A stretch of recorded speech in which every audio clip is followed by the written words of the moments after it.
உடனான அணு ஆயுத ஒப்பந்தத்தை முறித்துக் கொள்வதாக ரஷ்யா அறிவித்துள்ளது.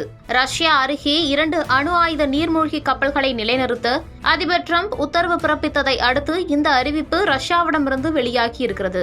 உக்ரைனில் போரை முடிவுக்கு கொண்டுவர அமெரிக்க அதிபர் டொனால்டு டிரம்ப் தொடர்ந்து வலியுறுத்தி வருகிறார். ஆனால் இதுகுறித்தான நிபந்தனைகளை ஏற்க ரஷ்ய அதிபர் புதின் மறுத்தார். இதையடுத்து ரஷ்யா மீது கடுமையான பொருளாதார தடை விதிக்கப் போவதாக டிரம்ப் எச்சரிக்கை விடுத்தார். மேலும் ரஷ்யாவிடம் இருந்து கச்சா எண்ணெய் வாங்கும் இந்தியா, சீனா உள்ளிட்ட நாடுகள் மீது கூடுதல் வரி விதிப்பதாகவும் டிரம்ப் எச்சரித்தார். அதிகரித்து வரும் அழுத்தங்களுக்கு மத்தியில் ரஷ்யா 1987ஆம் ஆண்டு அமெரிக்காவுடனான இடைநிலை தூர அணுசக்தி படைகள் ஒப்பந்தத்தால் குறுகிய மற்றும் நடுத்தர தூர அணு ஏவுகணைகளை நிலைநிறுத்துவதற்கான தடை இனி தன்னை கட்டுப்படுத்தாது என்று அறிவித்துள்ளது.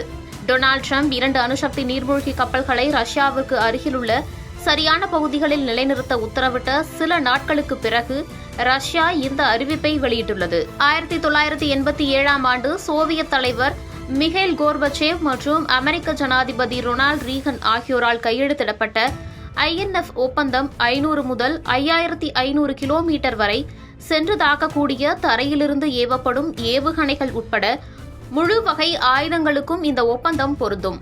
ஒப்பந்தத்திற்கு கட்டுப்படுவதற்கான நிபந்தனைகள் தற்போது மறைந்துவிட்டதாக ரஷ்யாவின் வெளியுறவு அமைச்சகம் கூறியிருக்கிறது. பின்னர் ரஷ்ய முன்னாள் அதிபர் டிமிட்ரி மெட்வேடவ் குறுகிய மற்றும் நடுத்தர தூர அணு ஏவுகணைகள் மீதான தடையை கைவிட்டதற்கு நாட்டோ நாடுகளை குற்றம் சாட்டியிருக்கிறார்.